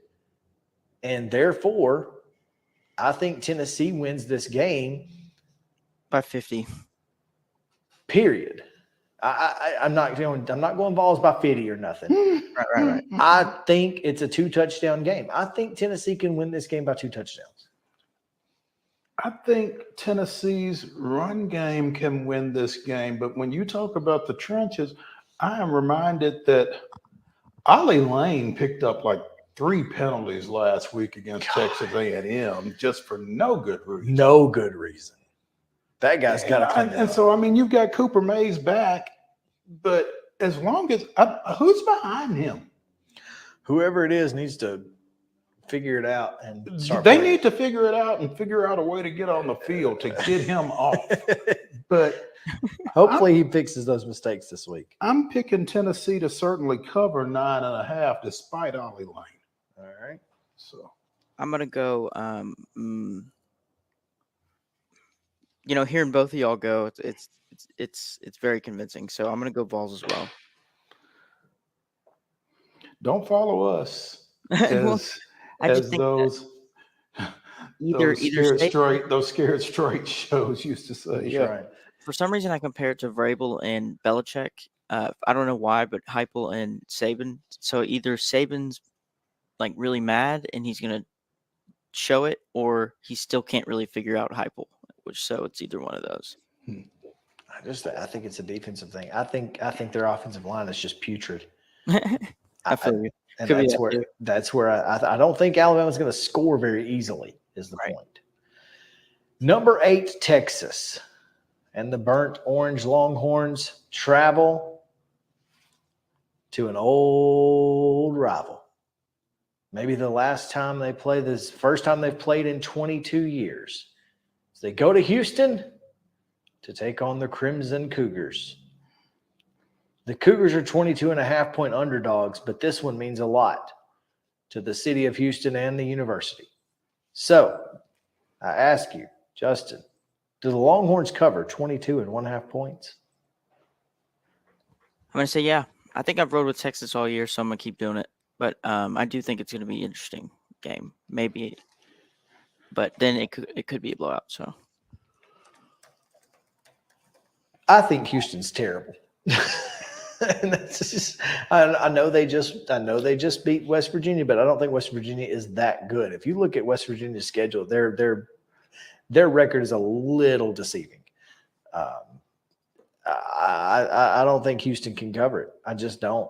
And here's the thing: I think Texas is in a situation where they've lost to Oklahoma. They, number 8 in the country. They feel like they might need some style points to, if they win, even if they win the Big 12, they might need some. So I'm going to say they're going to get some tomorrow, 3:00 on Fox. I wonder if Houston unloaded the wagon against West Virginia in that 41-39 victory. And I'm not sure they can get back up again to cover more than 3 touchdowns against what's supposed to be a pretty good Texas team. And they're coming off an off week after the Red River rivalry. I mean, that was a tough loss. They've had a lot of time to stew and steam and marinate Yeah. I just don't think it's a good place for the Cougars to be. I don't think it's a very good place for the Cougars to be, but this one's kind of like I said a few weeks ago. Steve Sarkisian, I'm watching you. So, who you got? I got Texas. All right. Yeah. Let's take that break. Mm-hmm. We've done 5. We have. We've got 5 more to go. I don't even know if we've got a bonus game this week. I'll have to look and see if we can find one. So stick around. More Main Street Sports Day, presented by Mid-Tennessee Bone and Joint. We'll be back to the Lee Company studio in just a moment. Stick around.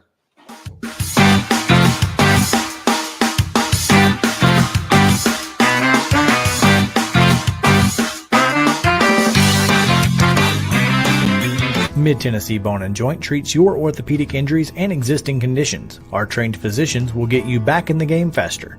Contact us at 931-381-2663 or www.mtbj.net.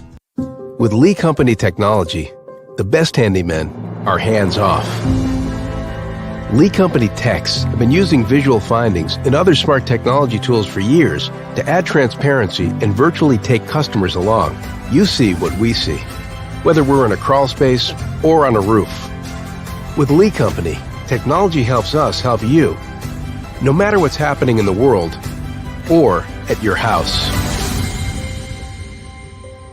Jones & Lang Sporting Goods here in Columbia has been outfitting teams, officials, and anybody else from T-ball to college for 50-plus years. Be sure and check them out at 931-388-8060 or online at jonesandlang.com. Jones & Lang Sporting Goods, the look of a winner. Zion Christian Academy, zioneagles.org or 931-388-5731. You can schedule your appointment. Go tour their campus. It is beautiful over there, and you're definitely going to want to see it. Again, it's zioneagles.org. Give them a call, 931-388-5731, and schedule your tour today. Mockingbird Title and Escrow is an attorney-owned and operated full-service title company in Middle Tennessee. We get your deals closed without worry and fuss. We're a family business that offers the highest level of expertise in our industry when it comes to closing and funding your real estate transactions. And it's a job I really love. I'm passionate about this. I'm enthusiastic about this. I like to think we're pretty well rounded and can deal with a wide range of needs and a wide range of clients. Call 615-274-8698 today. Mid-Tennessee Bone & Joint has been the official sports medicine provider for Murray County Schools for more than 40 years. We specialize in orthopedic service, and our Ortho Quick Walk-In Clinic lets you bypass the ER. Visit us online at www.mtbj.net.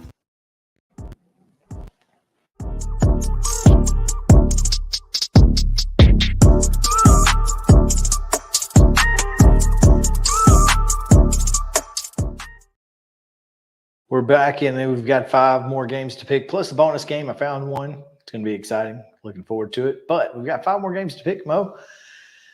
We'll start in the ACC, where the CW Network will be hosting this one at 5:30 Central Time in Chapel Hill. The number 10 Tar Heels hosting the Virginia Cavaliers. The line 23.5 in favor of the Tar Heels.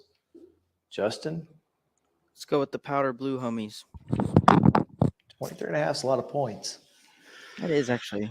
23.5 is a lot of points, but I don't think Virginia is very good. I don't think Virginia's very good, and I think Drake May is in the middle of a Heisman race. So I'm going to go with the Tar Heels as well. Same. And Tez Walker will want to get all he can get. Well, he's got to making make up up for lost He's time. making up for lost time, exactly. Yeah. So, oh man! All right, here it is. Number 2, Michigan at Michigan State, with all the things surrounding this program. Well, with all the things surrounding both these programs, Exactly. I mean, did they get a? Were they able to get a camera guy over there to Michigan in time? Because if not, then I don't know if they'll know the plays. that's a fair question. Well, I think that's kind of how this ended up. I think Michigan State is the one who may have said, "Hey, y'all might want to take a look at." By the way, did you? And I Where'd you say this game was? It's in East Lansing. Okay.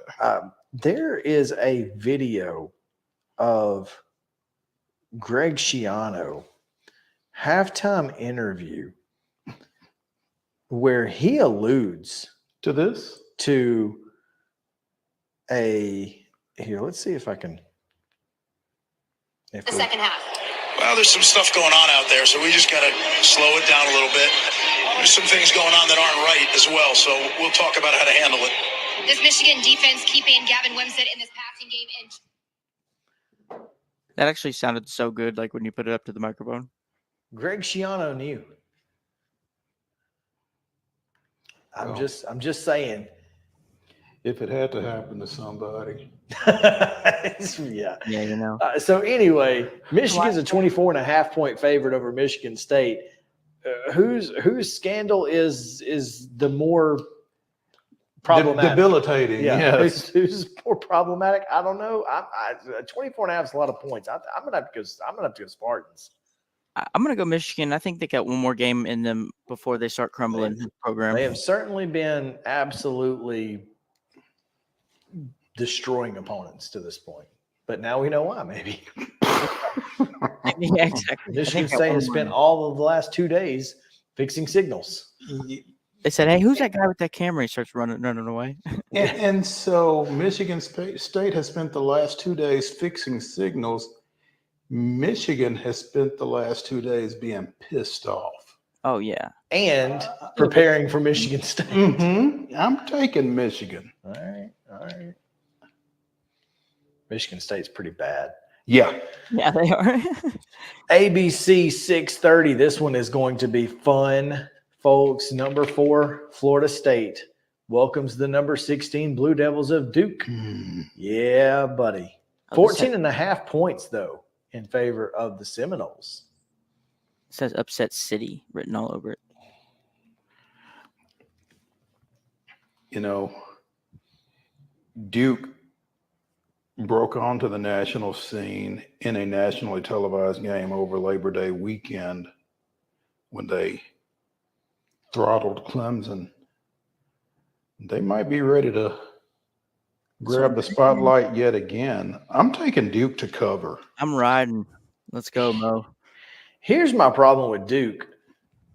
Riley Leonard has thrown for less than 1,000 yards, which I don't know. I mean, I assume he's played in every game. I don't know necessarily who he has to throw it to. Well, What's he run for? He's got one guy that he throws it to a lot. Well, and that is Jalen Calhoun, who's caught 24 passes for 368 yards. Leonard's only thrown for 912 and 3 touchdowns. Meanwhile, Jordan Waters is the leading rusher for Duke. He's ran for 9 touchdowns.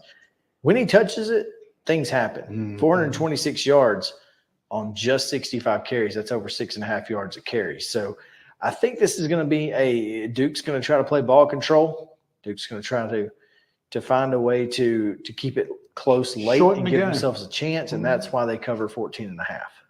So you got Duke as well to cover? I do. Now, the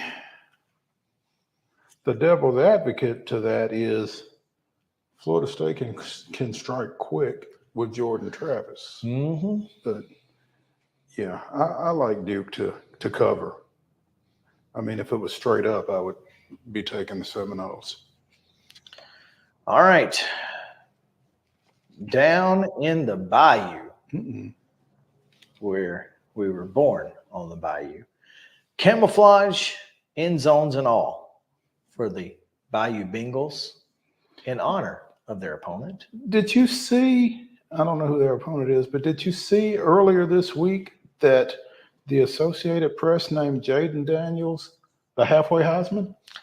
I saw, yeah, I think I did see that, which I think is pretty interesting. I think that's interesting with the quarterbacks that we're seeing across the country. Looking at you, Michael Penix Jr. Well, and I voted in a Twitter poll earlier that Michael Penix had 67% of the vote of 4 different people. 67%. Of Penix, Nix, who else? I don't think Nix was in it. Caleb Williams? Caleb Williams, Jaden May? Daniels, and maybe Drake May. But Penix was far and away the favorite in that one. So yeah. I don't know. 19th ranked LSU, they have camouflage end zones in honor of their opponent, the Army Black Knights. Oh, goodness. Can LSU score 30.5 points in the time that they will have the football? Well, I mean, if you got the halfway Heisman, you should be able to. You can see it at 6:30 on SEC Network. Line is 30.5. If they don't beat Army by 30.5 at night in Baton Rouge, those fans might mutiny. Well, hey, if that was a team, if you're going to mutiny, that'd be a bad team to do it against. That's true. The Army. Army has not lost. They're 2-5 on the year.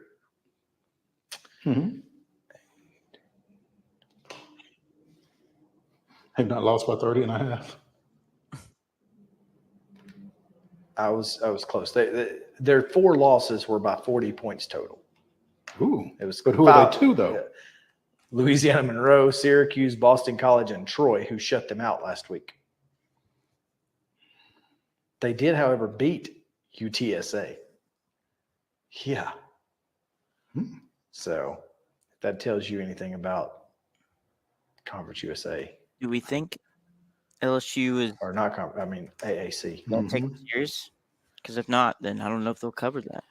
I think LSU covers. I don't think LSU and I just went blank on the coach's name, Brian Kelly. Yes. I don't think they can afford to not win this game by 30.5. Yeah. I mean, I don't think he's on a hot seat or anything like that, but I do think that they have underachieved a little bit this season. And I think when they get a chance to bludgeon somebody like an Army team that's 2-4 with a loss to Louisiana Monroe. Here's the problem, though, man. Their defense is so bad. Their offense can score, but their defense is so bad. But it's Army. I know. Army's wins are over Delaware State, and like you said, they won 37-29 at Texas San Antonio. I'm taking LSU, but again, Brian Kelly, I'm watching. Who y'all got? I got LSU too.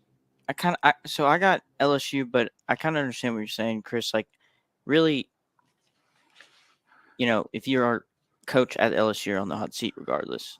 Like, if you don't blow, if that's not the truest statement that we've heard on the show. You're not wrong. That may be the most true statement we've ever heard on the show. From game to game, you're on the hot seat. Win by a little bit, win a natty, still on the hot seat. Exactly. Hello. No matter what. Yeah. Yeah. What have you done for me lately? Insanity. Folks, our final of the 10 Pac-12 After Dark. Never fails. Never fails. 9:30 Central Time. 7:30 out yonder. On FS1, number 5, Washington Huskies and Michael Penix Jr. 28.5-point favorites over Arizona State. Where? In Washington. Didn't Arizona State screw us over last week? No, Arizona screwed y'all over last week. I didn't lose. Y'all lost. Exactly. Arizona State at Washington. And how much? 28.5. Arizona State's not very good. God, I love college spreads so much. I'm gonna go Washington Huskies. Yep. Yeah. It's Pac-12 After Dark. Give me the Sun Devils. You never know what's gonna happen. Listen, man, I took USC to beat them by I want to say 28, and they only won by 14.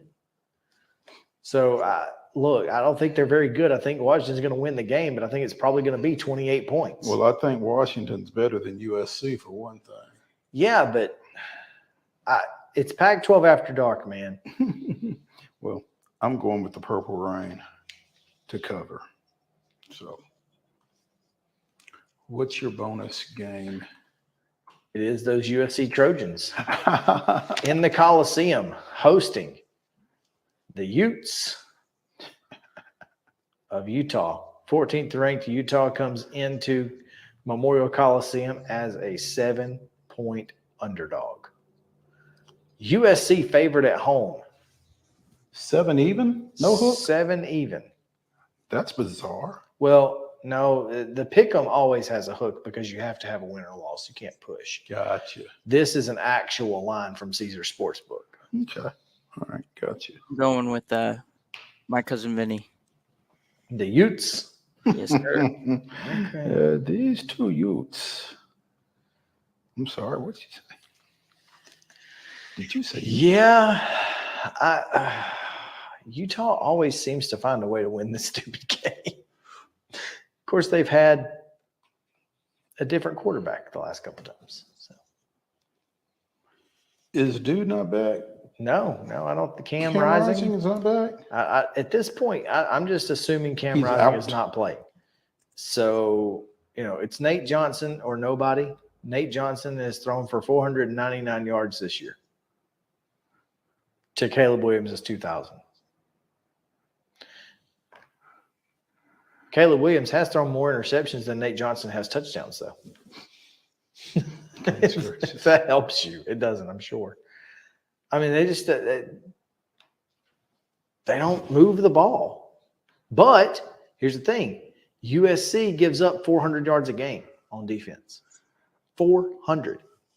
Okay, so according to a story on The Athletic from 10 days ago, what was initially believed to be just a torn ACL in the 23 Rose Bowl turned out to be a torn ACL, MCL, and meniscus, and MPFL, a ligament that helps stabilize the kneecap. So he lost it all. Goodness gracious. Just don't play, son. Just concentrate on being able to walk when you're 30. At any rate, I'm taking USC to cover a touchdown. No, I got Utah. All right. That's it. Those are your 11 games, 10 in a bonus, and that's it for this week's show, man. Well, have fun at your wedding. I'm going to go cover some high school football tonight. Again,